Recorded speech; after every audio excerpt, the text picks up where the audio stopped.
values create habits, habits create culture. For me, swagger is when authenticity meets greatness.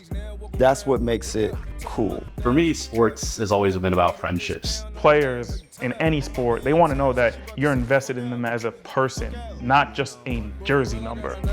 When I'm hyped too, the sunlight really shine through like a light bulb. Been keeping it 50 times too, I be mindful of people going through life who not at my shoes. Now I finally got them moving, I'm in motion. Now I feel Welcome to the Cultural Leadership Fund's Zone of Genius series, where we explore the stories of cultural leaders, the impact and evolution of their industries, technology's role in what and how they create, and how to keep innovating with intention. We hope you enjoy it. Thank you all so much for joining us here today. I'm really excited. We're in Brooklyn, New York. The energy is good. I hear the subway out back. I'm so excited to be here with leaders in the sports industry, true geniuses at the intersection of sport, athletics, and culture to talk about a space that you all love so much and what the future might look like. So I kind of want to start with a couple of just icebreakers, nothing too crazy. Let's do it. Why sports? I'll start. Why sports? Biggest thing for me, there's no gray area. Always like knowing at the end of the day, there's a winner, there's a loser. Hopefully you're on the right side of the outcome more than the wrong side. But Sure. To me, there's just no gray area at the end of the day. That's debatable because some of these camera shots and missed flops and stuff, but I hear you. There's a winner and a loser. What about you, Q? For me, sports has just always been my foundation.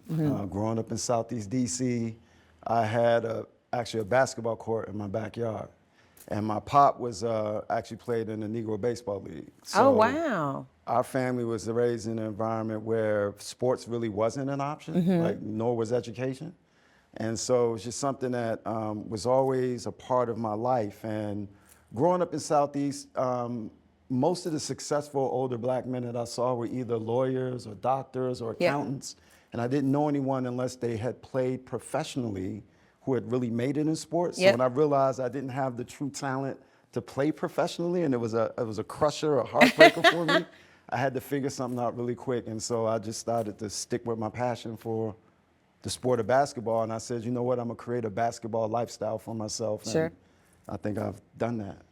What about you, Robin? My road, listen, I was allergic to sports for a long time. Allergic? Allergic. Like you would break out? Yeah, I mean, listen, I would do anything to skip out of gym class. Wow. We become the stories that we would tell sing every ourselves. day? Stomach ache, can't make it. So really a pair of running shoes saved my life. And I say that like not hyperbolically. I was held at gunpoint actually not too far from here in New York City when I was in college. And I became a pseudo negotiator with the NYPD. You know, I was basically a human shield and ended up having this inflection point after this trauma. So I was sitting with the trauma and I didn't know how to physically get it out of my body release it. because I wasn't an athlete and I had never associated movement with healing. And so I used to be a corporate litigator before I moved into wellness, and the dusty pair of running shoes in the back of my closet that I chose to put on one day and go on foot to campus, to law school's campus, instead of by car, truly changed my life. And it was in that process that I started to catalyze the pain into power. And so that was when I discovered, I can be an athlete even if I've never been on a team or never won an award. And that was the really intimidating thing. And now my life's mission is to light fires in people's lives and to widen the aperture and democratize wellness for folks of all kinds. But I had to start telling myself the story that I belonged because I didn't necessarily see a lot of Latinas. I certainly didn't see a lot of folks, in the corporate space that were trying to do what I was going to do. So I was like, I'm just going to sign up with these crazy ass races. And then I started doing ultra marathons. So 50, 100-mile ultra marathons. And I found my healing. Right. Pump the brakes. Pump the brakes. She's like, I did nothing. Allergic. No, not did nothing. I was I allergic. literally did my first mile and lost a little, allergic. and then I just kept on running. I think endurance athletes have like a little, for better or for worse, a little screw missing, and we just tap into this inner voice. And 50 miles is I think is my favorite distance, but I've done quite a number of marathons and ultras in total. I think depending on the sport, the endurance is different, right? Yeah. Because even when you think about basketball, me growing up, why I fell in love with it, to your point, it was a release. It was a way for me to have like a sanctuary whenever I was struggling within the crisis and trauma that was around my environment growing up in Southeast. But the endurance comes in like the drills. Yep. So while you may run 100 miles nonstop, I'm out drilling for 3 hours Yeah, it's the nonstop. So it's not, I'm not going the distance that you're going, but I'm doing the repetition of something over and over and over and over and over again at the same level of endurance. For me, sports has always been about friendships. Yeah. First generation immigrant here in the US. So when I moved here, I was 5 years old, I didn't speak the language. So the way to make friends was to kick a kickball in the student union of the college campus my dad went to grad school at. And then roll forward, like some of my best friendships have been made through sports. My elementary school basketball teammates, my high school football teammates, my college rugby teammates, and actually my co-founder and my CTO. So he's one of the first people I ever met when I moved to the US. So his dad and my dad went to grad school together. That's a friendship that's now 35 years in the making. And we stayed in touch through sports. It was initially sending each other trading cards on our birthdays. Then it became AOL Instant Messenger. So I'm dating myself here. We'd send articles back and forth. And then eventually it was a fantasy league that gave us an excuse to check in on each other's families every single year. And so I equate sports with some of the best friendships and some of the best memories in my life. And as a result, our company's mission is to try to bring that experience to more people. We're a social gaming company around sports. I really love what you said about the community and the family of sports. There was a meme of a video of this, I want to say college athlete after March Madness. And they said, what are you going to miss most about playing for your school? And he starts crying and he goes, going out to eat.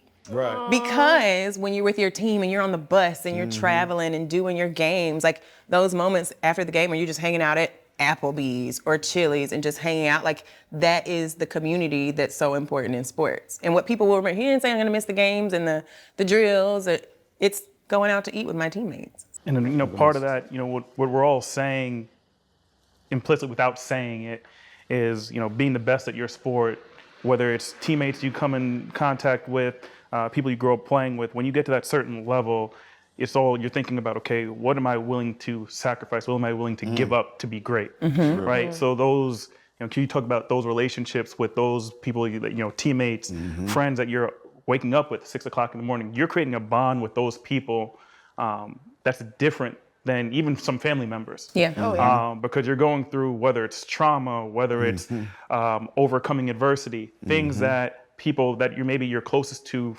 by blood or by family origin, they can't relate to.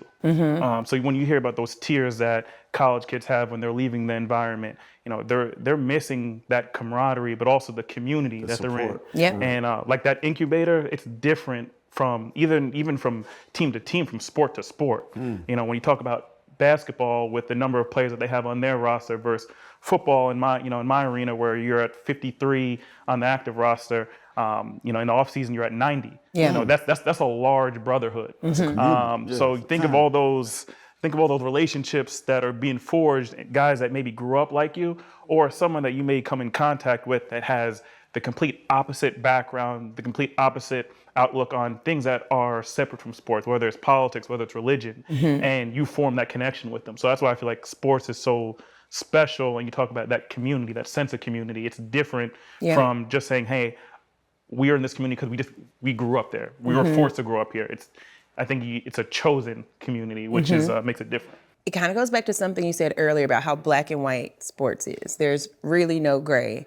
And the fact of the matter is that even if you have a roster of 100 or a roster of 10 or 12 or 15, in the professional space, the fact is that most people are not going to be pro, right? People play all through high school and all through college. Most people, that is the end. So you have to connect the experience to something other than winning, right? And usually, because most people don't make it that far, in order to and just really have that love of the community and the sport. So Q, I want to start with you. You have led a number of different brand marketing campaigns, et cetera. Reebok, Nike, American Eagle. One, kind of how does that experience from those kind of companies translate into the work you do now with the NBPA? And what are some of the things when it comes to marketing and brand partnerships that you think are consistent? What things do not change no matter what kind of field you're in? Copy. So the experiences I've had from helping to develop and run brands like Reebok, working at Nike and American Eagle, I've been very fortunate in that I've worked with, all that work has been done through the lens of working with some of the top athletes and some of the top influencers connected and related to sport and culture, right? And so how that translates to the work that I do today is around, I'm in a role now, so the for-profit side of the National Basketball Players Association. It's a company called Think 450, where we basically think about all 450 active NBA players. So 30 teams, 15 players per team is how you get to that magic number. And it's my job to think about their collective influence, how I can take that collective influence and develop a brand that is holistic representative of that collective influence, but also helps them individually with their personal brands. So I'm always saying to them, my challenge is how do I build their collective influence while protecting their personal interests? Because they all have personal brands that they're developing, and I'm leveraging and pulling from that to build this overall holistic collective brand, this collective influence. And so what I often look at, for me, I've always applied a formula to how I think about branding and how I connect it to a consumer or an audience or a community through kind of three filters. One, I have a brand filter. I think there's two traits that really make up a brand. One is called the essential trait, which is that main ingredient that keeps your brand alive and relevant. It's very unique to you. And then the second trait is what I call connectedness traits. And those are all the things like pricing, design, style, whatever it might be that might connect that brand to a consumer audience. And then I look at the consumer and I say there's basically a lot of reasons why they decide to get involved with a brand or an audience. But there's really three that really don't change, in my opinion. There's what, and I call it like the EQI effect. So it stands for emotion, quality, and identity. The best brands, when you think about Nike, you think about the brand Peloton, the brands that you really love and adore, they connect with people on an emotional level. They have a quality product that they represent or service, and it's something that people can identify with. You know, I want to be like Robin because I'm a working mom, I'm pregnant, and I want to continue to work out, so I identify with that. She's teaching at Peloton, which is a brand that I respect, the quality. It's an emotional connection because my wife is a Latina fitness instructor, so it's a Latina, connection there. And that's how that could work. And then the third piece where most people miss is that I also take those traits and I apply it within like a cultural context. So some brands exist in the spirit of like they gather insights about their brand or they gather insights around the consumer, but where they miss the mark is they don't take those insights and necessarily apply them within a cultural context. So how do you cultural code your brand based That's on what these people insights? miss. That's Because what people there's a lot miss. of rituals, myths, beliefs, traditions that if you're not thinking about that stuff, like one of my favorite brand examples, AT&T was looking to grow their business with African-American women. And so you could tell like they went and did the insights where they found like women are passionate about their hair, they love comedy, like they did this traditional focus group kind of stuff and gathered these insights. They literally took those insights and applied them directly. So they ended up doing a campaign where they went into a beauty salon, shot these black women. They had D.L. Hughley as a comedian kind of joking with women in a salon. The cultural context that they missed was, yes, true, black women love hair. Yes, true, black women love comedy. The cultural context, they don't play with their hair though. They don't like you to make a joke about the hair, And that's the part. And so AT&T had a big fumble, the right insights, the right brand insights, but didn't apply it within the right cultural context. And so I try to make sure in the work that I'm doing, I keep, because of the work I was able to do with Alan, we keep cultural context as a big part of the stuff that we're navigating and looking at. I read an article where they called you an expert on cool. And I think, Robin, you talk a lot about like the swagger. Tell me, one, how does that translate into the sports world? Can it be manufactured? Do you think it's about authenticity? What is it about the cool and the swagger that translates so well into sports, and why is that? I think like sports culture, music culture, hip hop culture, that is the birthplace of how we interpret and are literate around swagger. And that's just the starting point though. I think so Sweat with Swagger is something that I came up with, and now Swagger Society is like my new lifestyle membership club because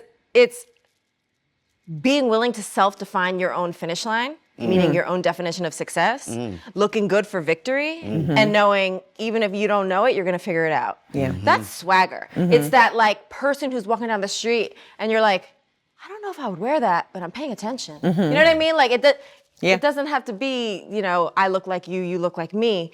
But I think in the sports world, you have this magnifying glass on greatness, talent, technique.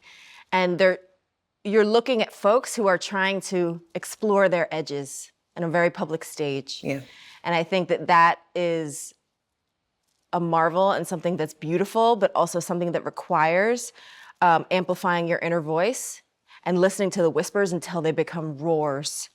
And I think I am most activated and excited by folks who are willing to turn their whispers into roars. And I think that's real swagger.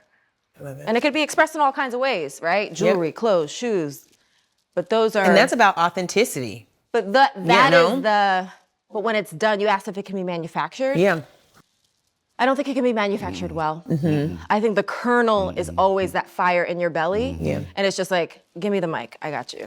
You know? It's like passing the mic to the right people. Yeah, so she talked about the X factor initially, right? And I think a lot of the swagger is defined within that X factor, and building off of what Robin just said, the authenticity of everything. Like for me, swagger is when authenticity meets greatness, that's what makes it cool. Right? And so you say, like, using Alan as my framework, he was extremely authentic in who he wanted to be. He made a conscious decision. And I think the reason why he and I connected, he made a conscious decision that while he adored Mike and worshiped Mike as a player, he didn't want to be like Mike. He wanted to be the first Allen Iverson. Growing up from Southeast DC, one of the things that propelled me to continue to strive for excellence was that I was always one. Like I never suffered from imposter syndrome because I always felt like I was defining a new image of what success could look like. Because I didn't have a mentor or someone to look at and say, this is what a sports executive or entertainment executive or someone that's living a basketball lifestyle that doesn't dribble a ball, but still does all the things that a professional player does would look like. And so for me, I was always trying to define that new image of success that Robin spoke to. So all that's in the authenticity part. But what makes the authenticity really connect is Allen was MVP, scoring champion, great in football, great in basketball. Everyone had the respect for, played with heart. What made me great as the redefining, I was valedictorian, smart guy, worked at some of the best brands. And so when you take that greatness plus the authenticity, that's what really makes it cool. Because people want to associate with winners, right? And then I think the other thing, the other word I would add in there that Robin spoke to, and I don't know if it's the right word, but I would use it more as like grit. So when you define what it is that you want to be or become or have that image, you have to stand in it. And you have to stand, like it can't waver, right? And so, you know, Alan's showing up like, I'm not gonna be like Mike. I'm wearing the white tee with the Yankee fitted with some Timbs, and that's how I'm coming to the games. And the NBA's like, that's a $50,000 fine. Fine, I'll pay it. That's a $100,000 fine. Fine, I'll pay it. Okay, we gotta change the dress code now, right? Because he's not gonna change. And that's what made the allure of what he represented so special for the culture, because he was willing to have the grit to stand in it. So now guys, the way they show up looking at games, it's like, wait a minute. What do y'all talk? Like, he only had on a white tee and some Timbs, and y'all labeled that as a thug look, where guys are now barely wearing shirts coming in. You know, so it's called fashion cue. They know their fashions. we could have another conversation about that. But that's the point. So authenticity meets greatness meets grit is what makes it cool. Awesome. And we just had a short discussion a few minutes ago about keeping up with what's new, keeping a pulse on the culture, what's new, what's exciting.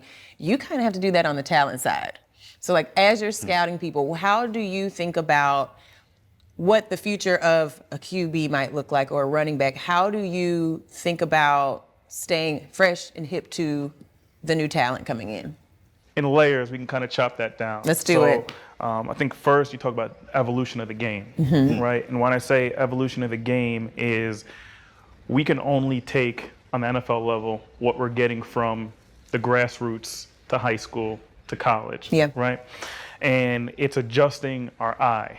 It's knowing, okay, now in the era of now the transfer portal, right? It could maybe look down upon if you were a player who transferred or played at 2 different colleges. Now when players are coming through the NFL draft now, they may be at 3 schools. Yep, I've seen it. You know, it's their pathway is different now. And it's adjusting our eyes because it all comes from the evolution of the athlete. It's now, you know, the communication with them. It's the why. Before, call it 10 years ago, 20 years ago, 25 years ago, if you told the player to do something, they would just do it. Now they want inclusion in the process. You know, they, especially in the football landscape, it's newer than it is, you know, Q in basketball in terms of the athlete empowerment. And for us, you know, as decision makers, we have to adjust our lens to treat these players fairly, right? So it's being in tune with the athlete. I always say the messenger has to be believable, right? If you just have these bulletin board slogans and your idea of culture, but you don't live it, like Robin talked about, you know, living what you preach. You know, for me, I view it as, I call it suffering with your staff. You know, if your directives are to do X, Y, and Z, especially if you're in a new environment, the buy-in comes quicker when you suffer with the staff to some degree. You know, you're not gonna be able to do everything with them, but teaching them, hey, you know, what do you need to be on the road looking for in terms of player attributes? Okay. You know, decorum in the office in terms of, you know, communicating with players. You know, and say it's being not just a worker. I take titles out of it. And I say at the end of the day, you know, our job is solutions, football solutions, working in the football space. You know, so one day you may be a scout, next day you may be big brother, next day you may be a counselor. You know, it's whatever you can do to make them, the players, the best version of themselves on game day. All of us can be the best at what we do at our specific task, job title, etc. But we don't make the plays on game day. In a nutshell, keeping up with the evolution of the athlete and why it's important to keep a pulse on, you know, who they are, know their origin story, and, you know, and get them to the finish line. Makes a difference. That's awesome to see the executives thinking about how do we best support them in a number of ways, because I don't know that that's always been the case, and I think that's the point that you made. So that's awesome to hear. Well, the thing is, because the player is evolving just as a person. Like, not everyone can separate the personal and the professional, right? And as, you know, the player has more interests that are outward, you know, they're more open about what they want to do, life after football or life after sports, you know, in the off season, on their off days. If you don't give them the tools to navigate it smartly in those arenas, you know, you're leaving things to chance where errors can come in. And to me, like, these players in any sport, they want to know that you're invested in them as a person, not just a jersey number. Exactly. You know, it's different from the approach that was, call it, just as I said, 10, 20, 30 years ago. And I think you get the most back from the player, from whether it's on the field, whether it's in the building, whether it's in the community, when you show them you're willing to give more of yourself. And that buy-in, like I said, that when you're willing to sweat with them, you know, maybe it's not literal sweat, but you're putting in that work sweat equity with them, and and it's doing things that are off the clock or not in your quote unquote job description, but you're helping their interests. You know, you get that back tenfold. What does that recruiting process look like for you? Like you said, as a Latina woman, and you didn't see a lot of people like you in the space, what does recruiting others now look like coming into Peloton? Well, we were really intentional about making sure that, I mean, the ground floor is an expertise in fitness, right? So you have to be a fitness professional, but that's just like having shoes on your feet, you know, that's just very basic. Having a point of view, a distinct point of view, and being able to represent a community that you're proud of. That was really important to me. And there is an X factor. In any industry, you know it when you see it. And it's like, I don't care who you are in the 20-minute audition. I want to know who you are at 6 a.m. and you've already had an 80-hour week. And when that red light goes on, I don't care if you're having a bad day. Who are you bringing with you into this community?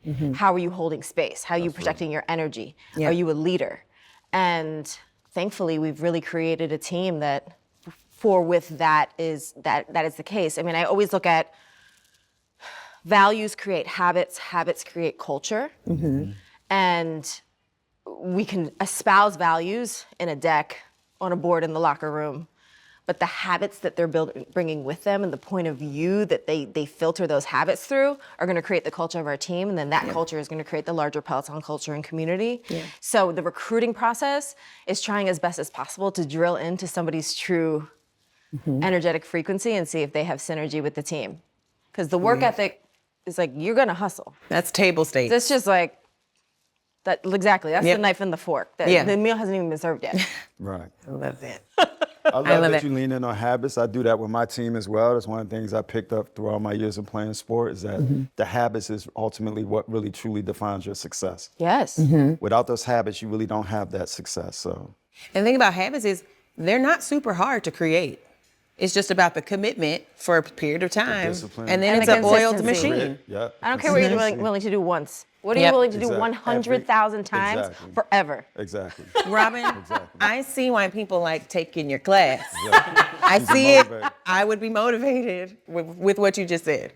I think it's more exciting to preach what you already practice than practice what you preach. Because it's like, I'm living this. Again. Say that one more time. You're preaching what you already practice. And propping that up as a priority rather than practicing what you preach. Yeah. Because if I'm already living it, and then I can say from a place of authority, this is my point of view and this is the framework that has worked. What's yours? But you got to already be living it for me to pay attention.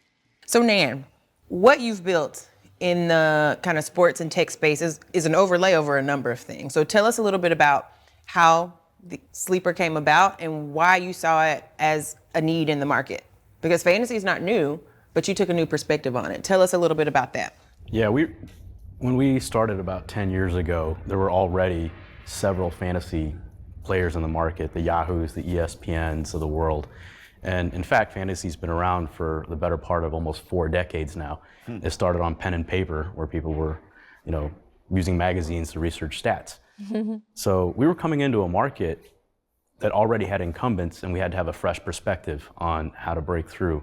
And ultimately what led us to what we do is the realization that fantasy by itself only taps into a small diehard demographic, but that the underlying foundation of why people play, and frankly why people enjoy sports, is that they're craving a social experience with friends. And what we were seeing was that over the evolution of social media, that a lot of that engagement was getting fragmented off onto numerous non-dedicated platforms. So somebody would go on to, say, ESPN.com, read an article, but all the long-tail conversation would be in a text thread or a group chat. Somebody would watch a game and try to engage somebody on Reddit or on Twitter and have a conversation. And we all know Twitter is very hard to have a conversation on.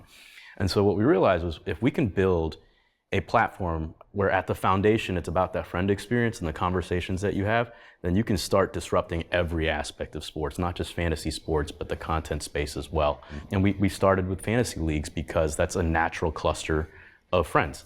These games are typically played between 10 to 12 people in offices, family members, college classmates, and so you're replicating Facebook social graph, LinkedIn social graph, and your in-life social graphs, and building a social experience that otherwise didn't exist. And by doing that and pursuing that route, what it meant was our product was viral. You had to use it with somebody else, you had to invite other people, and we've been able to amass over 5 million users now on the platform. It's one of the fastest organically growing sports apps in the world. What does the user base at Sleeper look like? I'd love to hear how that network is evolving as well, because I think historically it's only looked one way of who does it. I would love to hear about your base. Yeah. And maybe even before diving into the base, we can talk about the history of fantasy. It used to be a really diehard product, stat nerds on pen and paper, primarily male. Over the years, it's actually evolved into a much more mainstream product that's been played in offices and college campuses with family members. And so there has been a trend over time, because of the intrinsic social nature of that product, for it to be much more mass market than a traditional sports product. We've actually made specific emphasis to try to push that boundary even further. One of the realizations when we started the company was that it was founded by 4 male diehard sports fans. And so we were creating a product that could potentially, if we didn't diversify our thought and our ideas, go back towards that same demographic. And so when we specifically hired for an all-female non-sports design team when we started. And as a result of that process, the team actually innovated a lot of new ideas and onboarding experiences that were able to tap into their own experience, because the onboarding experience was built by them for them. And it was things like, if I don't understand this, how do I put contextual help into it? If there's an area in the app which is confusing, is there a community feature we can roll out where people can ask each other questions? Can we color code the app in a way where it's more gender neutral, and so that it's not something that would turn somebody off for the first time? From a logo and a branding perspective, can we not call ourselves something Kings or something like male dominated, and can our logo look very neutral as well? And by doing that, we've actually pushed the envelope even further. Your average sports app has about 10% female demographic on it. We're at closer to 30%, and continue to push those boundaries. And we're also not just reaching more females, we're also reaching a younger demographic as a result too. This is the first interaction for them to enjoy sports in a way. We're getting folks at the middle school level picking it up for the first time, and if they haven't had somebody introduce it to them, they can actually self-walk through that onboarding process in the same way. So what I took from what you just said is that women make everything better. Absolutely. That's what I heard. Did you hear that? Is that what you heard? Is that what you heard? Quick question now. Did you all use the platform during March Madness? One of my biggest frustrations with March Madness is when you fill out that bracket. There's nothing to do. And then after the first couple of games, it's gone to whatever because you made the wrong picks. But again, as we were talking earlier, what I end up having to do with my family is we then start going game by game. Because all our brackets are jacked up. So it's like us waiting to see whether our teams will make it to the chip. They're not, because they've already lost. But we stay engaged around the March Madness aspect because we're now doing this smaller betting or push-ups, whatever it is, for each individual game. Like, have you guys applied it in that model? Fix it, Nan. Fix it. And that was especially true this year because after day one, most brackets busted and people don't have a reason to engage anymore. And so you'll see a natural drop-off on pretty much every other platform where it's just about the bracket. But in our version of March Madness, there's a group chat, and so communities are in it. Not only playing the game, but they're also chatting and having conversations. And while we don't have a game design that allows you to pick up the bracket on day two, if you've busted, people were creating their own games in the group chats and challenging each other. And so we saw long tail engagement through the tournament. Love it. And that's the whole ethos and concept we try to bring to every single game that we create is it fun with somebody else? And can we make it so that it's not just about the game, it's about that experience? And then question for you, you talk about the Princetons of the world that had the Cinderella run. Within that group chat, can you create a game that's based around maybe supporting the Cinderella story? So say it's call it Princeton getting to the Final Four or to the Elite Eight after they've ruined your bracket, but now it becomes a team that you and your friends root for. Can you do that in terms of creating a new game where you're following one team? Yeah, that's a great question, Brandon. And this leads me to the next stage of Sleeper. So what we realize is that a lot of sports fans have really creative ideas of what they want to do in terms of their interactions with their specific group of friends. And there's 1,000 permutations of games that you could create on top of that. And what we realize is that we probably won't be the ones to make every single last one of them. And so what we've done is we've created an API layer where other developers and folks with creative ideas can create the permutations of the games that they want. And now there's about 100 developers building on Sleeper's API. That's cool. And it's not just for sports, it's people using kind of the fantasy construct and designing games that are fantasy Bachelor, fantasy Oscar, or they're doing X permutation of a dynasty league with a different set of scoring settings. And it's giving people the tools to create the long tail of the games that they want to play. Yeah, I'm gonna do the Iron Chef one. Me and my wife. Who's going to end up winning? I will join your Iron Chef bracket crew. So fans drive everything. No riders, no classes, no fans, no teams, no games. There's nothing there.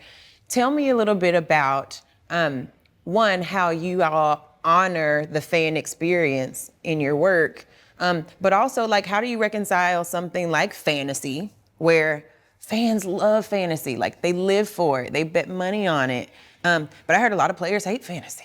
Because it's like, oh, John needs to get hurt today so he doesn't get any points, right? That's diametrically opposed to the well-being of an athlete. How do you balance that? So let's just talk about that fan experience. How do you honor the things that your fans want and keep them coming back, but also honoring your players and the experience that they have as well? I think it's a misconception that players don't like fantasy. I think players, they don't like themselves marginalized and minimized in the hopes of them doing better or doing worse in terms of their performance. Yep.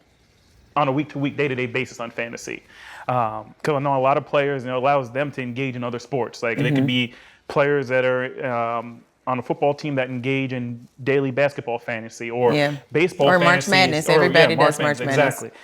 So I think it's more just, don't marginalize the athlete while you're trying to have your fun. But talking about the fan engagement side, I've been fortunate to work in two of the bigger, call it markets from New York and Philadelphia, where the fan bases are passionate. What's the craziest thing you've seen a fan do? I need a story here. I think probably after the Super Bowl win in 2017, we were on a parade route, and there's poles, obviously. You're going down Broad Street, and there's a guy just, stripped down to his underwear, like ripped his clothes off. And he got close enough to the bus, and one of our players are like, so now what? It's like 10 degrees outside. They had to oil the poles. Exactly.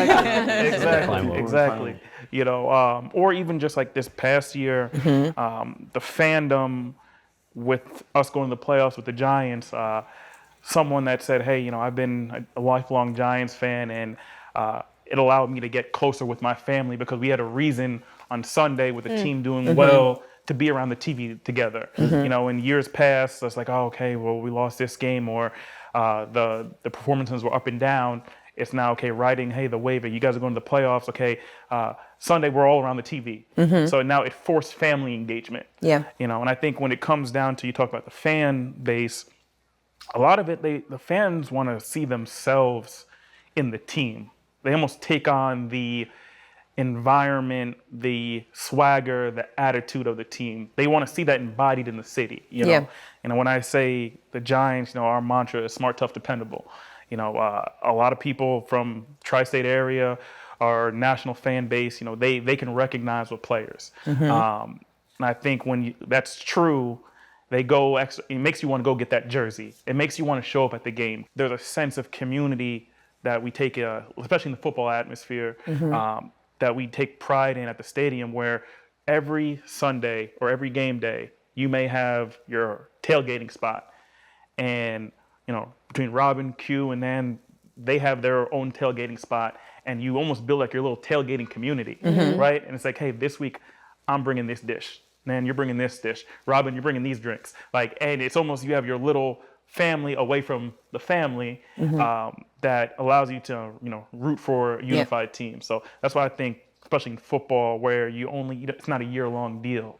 You almost have 8, 9, if you're lucky, you go to the playoffs, more opportunities on a given, call it Sunday, Monday, Thursday, if it's Thursday night game, to really congregate. Awesome. Do you think tailgating exists in football because there's less games? I've always wondered why, is it so unique to that sport? I do. I think it's almost like heightens the event because, we got 1 week or one time a week to get together. Or the way the schedule may fall, we may all get together on a Sunday. We may not see each other for 3 weeks because the team's on the road for 2 to 3 weeks, right? So I always wonder why I was not tailgating in basketball. That's one of the things I wish we could bring over. Yeah, I think the fans get spoiled by other sports where the frequency, right? You may have 2 to 3 home games a week, yes, right? Same thing with baseball. You have a home series. Yeah. So I just think the timing of the year, your locale, it all adds to the fan experience and the culture of the team. So I want to talk a little bit about the business side of it. So a a lot of your role, Q, focuses on like player IP and licensing and other commercial opportunities. NIL, name, image, likeness, not new to the sports industry, but a lot of changes from a college perspective. For you, what are some of the new innovative kind of NIL opportunities you're seeing? Gaming, esports, arena naming, Web3, anything like that. And then how are y'all planning for the future of NIL? I want to ask you, Robin, I mean, most beloved Peloton instructor of all time, you've become known for your brand and these business opportunities and becoming an entrepreneur, and you're writing books. How do you think about the future of branding opportunities for other instructors and people who are in that sort of industry? So from my perspective, the whole NIL, I think honestly, it's a long time overdue. Honestly, from my perspective, I'm a players first type of guy, and having college players have that ability to be able to do that, I think is amazing. For me, I feel like from a professional side and the work that I do, we do a lot around name, image, or likeness, like I said, but it's around the collective, a group, we call it the group license. But I think in the future it's going to be, I've been advocating that it's, at some point it's going to be NILD, and the D stands for data. Small data. So when you think about players, and you'll be able to relate to this, actually you will too, as people, your instructors and people that are on Pelotons, we're measuring everything, right? So they're measuring, all the stuff that's happening. All that data at some point is going to help power better fantasy games, it's going to help power better video games, it's going to help power better metaverse games, it's going to help with better sport tech. We're all, well, not all, but a lot of us are wearing Apple Watches, we got the rings, we got all this other stuff that's constantly tracking what we do. So I think the data and having players in control of that data to be able to help set, establish their brands and their overall value for their IP through that data is something that's coming. I am a strong believer in technology, and I think the metaverse, blockchain, but specifically AI could play a huge role in some of the stuff that we're doing. There's a conference that's happening here next week that's around the brands and AI coming together and how you use the different attributes of a brand and leverage AI in terms of being able to create unique products for that brand. I think if you take that same concept and apply it to players, and you take the insights, the interests, this data of players and apply it within the context of AI and allow AI to now spit out some of the things that people should be doing based on their interests and their data, I think you're going to get a lot of interesting types of developments in terms of merch and experiences and all these things that you can create. Robin, I'd love to hear about kind of NIL and brand opportunities for somebody like you and how you flip that into being kind of a multimodal mogul. Well, I think my law background helped a lot. I used to do IP litigation, so I kind of have the old school contractual lawyer brain when I look at things, and I would not have looked at myself, like Robin NYC as a business, had I not been a lawyer first. So that's like the... And Brandon, you're a lawyer too, yes? Undercover. Undercover lawyer. I call myself a reformed lawyer, so I get it. We'll have our own support group. We're in the same fraternity. I need to get a case together.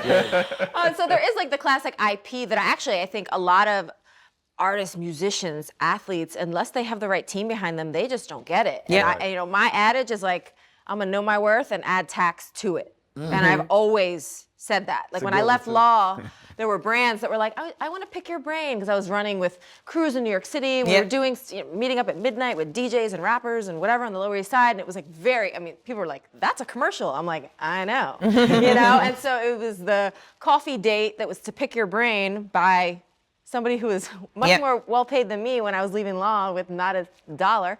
And I said, I'm gonna use my billable model from law, and now I'm just gonna start calling myself a consultant, and this is my fee, right? So that's where that planted the seed. And then of course licensing contracts and things got a little bit more robust and intentional, but that same framework is even more freeing in the Web3 context. Like if somebody is a brand or creator and they're not paying attention to the creator economy in Web3, you are missing it totally from data, the data points from you can use, the Say it technology to the camera, that can Robin. unlock, Look in the camera you know. and tell the creators. I mean, the technology that is going to enable us to unlock connection and community as currency. So much of the threads that we're pulling on today are really going to be built into the ecosystem of Web3. Already are, starting to for sure. The creator economy is really exciting to me because, you know, I've been building community from my first follower to my millionth follower on Web2 platforms for over 10 years, but it's disparate, it's fragmented. My content gets buried with algorithms. It ends up being a numbers game that I don't necessarily want to play. And if my fans, my most engaged fans, can be day one stakeholders in a creator economy and Web3 that I own, the IP and everything else that comes along with it, let's go. That's literally why I'm building Swagger Society. And it's a lifestyle membership, the first lifestyle membership club in Web3. And it's intended to drill into someone's habits and become someone's accountability partner, totally separate from my role at Peloton. But it's enabling me to reward my most engaged followers, own those data points, that content, gate content in ways that I've not been able to, and really engage with the community in ways that I haven't been able to, and know that the IP is all mine. I'm not the product of an Instagram. That being a product of Instagram has helped me. I'm part of the influencer economy. But I want to write the next chapter. So I think, you know, if we bring in these IP principles and have thoughtful conversations, ask the right questions, right? It's not just like, sign me up, here's my money, give me a token. Absolutely not. But I think that when we bring in these IP principles and the frameworks that we've learned from influencer marketing and brand building, and smartly and intentionally do it in Web3, we're gonna be pretty unstoppable. So we're seeing athletes wear a number of different hats, right? They're starting ventures, they're investing in technology companies, they're writing books, et cetera. How important do you think it is that players do that, and how are teams and unions and leagues helping them pursue those things? I think you brought it up a little bit earlier, but are there any particular things that you're like, we have this sort of program that supports them if they want to start a business, et cetera? Yeah, so Meg, just from that standpoint, talk about life away from the field or life after the field. For a lot of these players, you know, usually every team has a player development program, and it's trying to figure out, you know, based on the collective group, hey, what are they most interested in right now? Whether it could be financial literacy to investment opportunities, to whether it's venture capital, whether it's, hey, I'm in the New York area and I'm interested in fashion or whatever that is. I think part of that that's important for the athlete is capitalizing on that while, I guess, their star power is bright. Why? But you say that because if they're going into a new, call it avenue, a new sector that they don't have any expertise in, you know, what they do have to offer though is their star power, the association with them. And that's one thing I try to promote to the players is gain as much knowledge during this period as you can, because this is that gray area where you may not be an expert, but your star power will get you in those rooms to soak up the knowledge that you can use towards getting, you know, becoming a potential expert or getting into that sector. The thing I try to let them know, there is a window. You know, Robin talked about timing. The further you get away from the field, for the majority of athletes, the next wave will come in and your star will start to dimmer a little bit. And as your star dims, you know, those access to those rooms aren't going to be as frequent. So let's touch on tech just a little bit. I think when it comes to sports and athletics, et cetera, people only associate it with certain parts, like how do we recover faster, how fast the ball is going, et cetera. But like, there's a ton of technology on the business side, from like marketing, ticketing, community management, esports. Are there any things in particular that you all have seen on the tech side for sport that's exciting, that you think we're loving this type of new platform, things that are being built across the vertical, outside of just how do we do the sport better, how do we do the business better? I think one of the most transformative things for sports isn't necessarily new technology, but it's social media. And social media has given teams and athletes a microphone to be able to be themselves and their brands, and to be able to reach consumers directly in ways that they haven't been able to before. The problem with social media 1.0 is that it's been broadcast model, one to many, and there's a lot of other ancillary problems that come with that, because there's bullying, there's ganging up on people. It's hard to have actual one-on-one conversations. I think what's exciting for me is this next wave of social media. How do we take that concept of athletes and teams owning their own brand, but now create one-to-one or even smaller, close-knit relationships directly with the fan base? That's something we're wrestling with, we're trying to solve. We're trying to solve some of the moderation and the bullying issues around large format social media. And we're trying to create channels or individual kind of one-on-one direct-to-consumer relationships for athletes in this next wave as well. Awesome. Yeah, for Any me, other we're fun looking tech? We're Yeah, looking go ahead. at VR and potentially even things like holograms. One of the things I'm challenged with on my side of the business is basically my players are in season pretty much from September through June if they make it through the chip, right? Yeah. And so brands that are looking to interact and engage players often, trying to get them during the season, you know, when they're in their habits, in their routines, in their playing mode, like it's hard. And then they also have so many other interests. And so trying to find technology that will allow them to engage, get closer to fans, have this connection without leaving their home is of extreme interest to me. Because I think if I can unlock that kind of an experience for a player and show a brand that it could still help with their selling and sell through of the product or service that they're asking this influencer or player to attach themselves to, it could be something really interesting. So I'm really super focused on VR, hologram, AI, and then Web3, as Robin had mentioned, just all those kind of things. Got it. And just for us, it's twofold. I'd say from the performance standpoint, analytics and call it GPS data.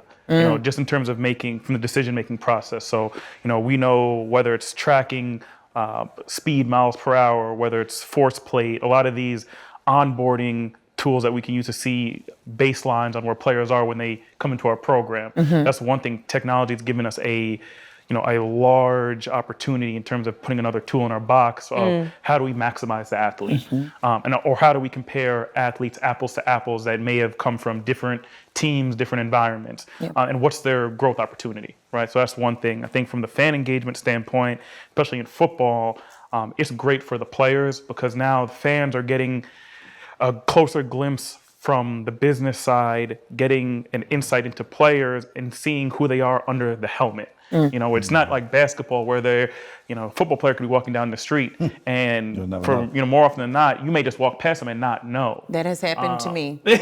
One of my favorite college players from Alabama, we were on a plane together. I had no idea. Yeah. And then my boss was like, that's so... Who? I was like, oh my God. I had no idea. And depending on what position they are, they may just look like a normal civilian to you. So I think the biggest thing technology is helping is bridging the communication, whether it's the business side, helping fan engagement for the players, and then the players just for really branding of themselves, of just having more of a visible presence. Yep. Well, for us, from the Peloton perspective, it's maintaining that visceral, endorphin-filled connective tissue. I've seen on a global scale, honestly, people's lives change in the tune of millions because they're consistently, for the first time, plugging into a fitness practice. So the more we can utilize relevant data points, what gets measured gets managed, right? So it's like, what data points are relevant? How can we create some literacy around this stuff? And so I'm really excited with Peloton working, I'm within the content team, but of course working with our product team and our UX and seeing where are we going to take it? I can't speak on the future of product innovations right now, but I think it's going to be really exciting to prioritize because when you're in the best possible, watching a game, watching a concert, listening to something that gives you that head to toe feeling of holy shit, I'm in it. Yeah. I mean, we really do that every single day at Peloton. And the more that the technology improves around that, and then we can serve data points to our members and our communities that create even more stickiness and consistency around habits, I think that's chapter 2, and I'm excited to be a part of it. Next question, and this one can be a little controversial. Uh-oh. Here we go. Favorite athlete and why? Any sport, any space. Can I give 2? No, kid. Of course you can. Of course you can. All right, I'll go first. So And it can be like a everybody- right now and a historical one. Or, Yeah. So for me, growing up, my favorite athlete at the time was Sugar Ray Leonard. 'Cause I grew up, he was a boxer out of Palmer Park, Maryland. So he was like the GOD for those of us who grew up in the DMV. And so every time he fought, we felt like he was representing all of us in terms of our city. And he was just a very graceful, very classy boxer, became a businessman, was just super successful in and out of his sport. So I would say growing up, that's who it was. But then I've had the great fortune, because of my basketball lifestyle, I've worked with Allen Iverson, what many people know, for about 12, 13 years. I know, right? Being able to see that, it's the old AI, because like now every time someone says AI, talking about artificial intelligence, I'm always like, wait, what are you talking about? So anyway, but that sounds like a brand partnership. no, it is. Waiting. It's definitely coming. It's definitely coming. It's definitely coming. Exactly. And they're both on the answer. So, but he would like just having the closeness that I had, being able to be a co-pilot for his most formative years, the beginning to really when he stopped playing, being that co-pilot, I just saw like the good, the bad, the ugly of what sport can be, and especially from someone that was both MVP and Rookie of the Year and had all the other cultural things that went along with it. It was just a great overall learning for me, and definitely opened up my eyes in terms of what the real possibilities around sports could be for the world. So I've got more than two. I guess first a shout out to all the folks that use athletics as a platform to do good culturally and socially. So folks like Jesse Owens, Jackie Robinson, Muhammad Ali. In terms of my contemporaries, it's two people. It's Kobe. I grew up being a huge Lakers fan. And so Mamba mentality and bringing your best self to work every single day is something that's been inspirational for me as a co-founder. I've had days where I've struggled and I've had to push through. And I look back and I think about what Kobe had to go through and Kobe would have done in those situations. And so he's been a guiding light in terms of inspiration. And the other one is Jeremy Lin. That run in Insanity here in New York, which is incredible. We gave a nerdy, undersized Asian kid something to aspire to. We can do that too. Now you have Asian ballers in the NBA because they saw somebody before them that did it. I think the most interesting athletes from my perspective, because I didn't grow up watching sports. because you were allergic. I was allergic. So the stats, my husband will be like, yo, this is dope, the Knicks, okay, fine. The paradigm shifting athletes are the ones that I am in love with. Yeah. FloJo for me. So FloJo. She was on my list. Yes. Mantra when I first started ultra running was sweat with swagger. Like show up looking good for victory. And then when I recalled the imagery of FloJo, who was like on the track, just never met a bodysuit she didn't slay, I was like, oh wow, like that is her in her full embodiment of power. And then for me, a second paradigm shifting athlete is Allison Felix. Like what she's done for mothers, of course her athleticism is top notch. But for me, the paradigm shift that she has held onto and pushed forward as a mother in renegotiating contracts and creating her shoe company. And a third one that I'll mention similarly in that paradigm shifting vein is Tia-Clair Toomey. So she's a CrossFit athlete. She's won, I think, 5 or 6 times the CrossFit Games. But what has really made me pay attention to her recently is that she is slaying the barbell very visibly pregnant. And I still do all my barbell work. I teach at Peloton. I'm on the bike. I'm picking up dumbbells. And I still get the comments and the side eyes. So I think it's really important to elevate and shine a light on the folks who are doing it differently, doing it their way, and then bringing people into the fold. So those are my 3. And I heard you're still teaching 3 classes a day, 4 classes a day. I train on average 2 to 3 hours a day. So you are showing people the things that inspired you through those women. So that's the way that it works. I love that. Yeah, breaking boundaries. Similar to what you said, Nan. Yeah. So we had 2, 2, 8 for Nan, he went which down a is historical also reference. I love it. why Nan is a good founder, because he's a rule breaker. What do you think, Brandon? So I'm not going to give you more than one, but I'm going to double dip because I'm going to give my guy is going to be someone that transcended multiple sports. Bo Jackson. So for me, Bo knows. When you hear Bo knows, even if you didn't play sports, you can identify with the shoes. His shoes are still a part of culture right now. But for me, Bo was the epitome of bigger, faster, stronger. Bo could run around you. He could run through you on the football field. Then you see him with the Kansas City Royals, and you saw him with that powder blue on, and he could hit for power, and then can run around the bases for speed. And to me, a short-lived career, but in a vacuum, high-level excellence. So when I think of beating somebody at their best while you're at your best, I think of Bo in a vacuum, and I just think of the confidence, the bravado he had, almost silent swagger. Yeah. And then, he has a shoe that can resonate with 16, 17, 18-year-olds that have no idea who he is, but they like the shoe. So that's why it's Bo Jackson for me. I love that. And something really interesting that all three of you brought up was around this culture and this swag that can be associated with certain people. And that's so much of what the Cultural Leadership Fund is about, these cultural contributions that people make that push places forward. And even though this isn't about me, I'm gonna say mine because I think it's a little bit different from each of yours. So I'm from Alabama, y'all know this. Huge college football fan. And my kind of first memories, college football and NFL, but my first memories are of my dad watching. And my dad was always all about the black quarterbacks. And he's like, we support the teams with the black quarterbacks and the black coaches and all of that. So growing up, that was always really important to me. I go get excited when I saw a black quarterback. I'm like, yes, breaking barriers and really changing what it looks like, right? And so today when I see the Jalens and the Russells and the Patrick Mahomes and the Mike Vicks back in the day, that is so encouraging to me because that's an evolution. Well, that is our time. Thank you all so much for joining me today. I loved how you laid out the things that are working in the sports industry, the things that you hope to get better, that you hope to add. And my goal is that this conversation today inspires somebody to go out and build.